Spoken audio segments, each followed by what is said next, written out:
Hello, I am Jiwon. I thank everyone for letting me participate this way.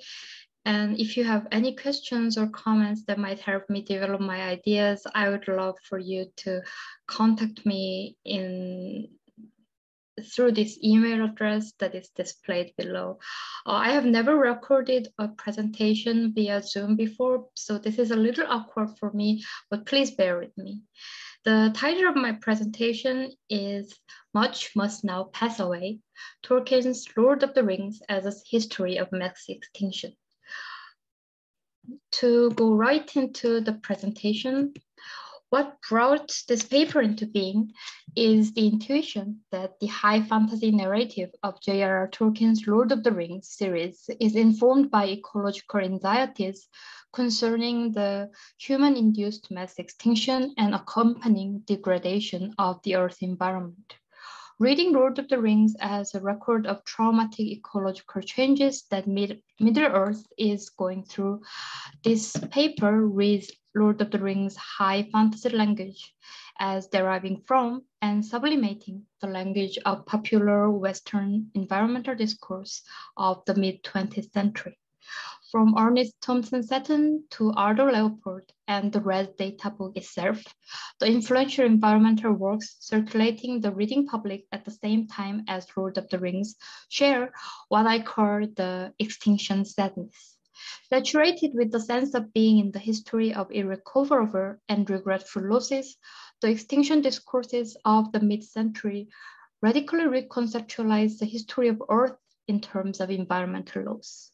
What permits the entire three-book-long narrative of Lord of the Rings is likewise the premonition of impending unwanted environmental changes in the form of extinction of elves, dwarves, and ants. All the ancient and fair species, except for human species, will have to sadly, quote, pass away or diminish, regardless of the outcome of the war of good versus evil in Lord of the Rings series. Hobbits of Lord of the Rings, as they step out into the world, realize that they are part of a larger, amazingly beautiful world inhabited by different species. But this larger world is also a place that is involved in a history that is surprisingly defined in terms of environmental loss. Environmental decline is already underway. Lord of the Rings serves as a tour of Middle-earth in its environmental diversity, at the same time as a disturbing record of encounter with what is probably the last of many species. There are places where Lord of the Rings almost reads like the Red Data book of Middle-earth, quote, a complete record of the status and conservation problems of all rare and endangered animals and plant species. End of quotation. It is a travelogue and a naturalist historia in which main exciting experience for both readers and protagonist hobbits is the encounter with the different species of Middle-earth. But it is also probably a last record of the endangered species of Middle-earth. Elves are living and ants are dwindling. The talking trees are all but destroyed already. Thus, this paper aims to place Lord of the Rings and the high fantasy tradition heavily influenced by Tolkien's epic in context of the environmental crisis discourse of the mid-20th century and after.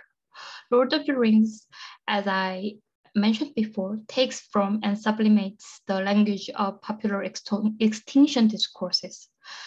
Later works of fantasy genre take its trope from Tolkien, expressing and suppressing the environmental anxieties of the late 20th century. High fantasy works commonly imagine global scale changes that penetrate the entire ecosystem of fantasy worlds.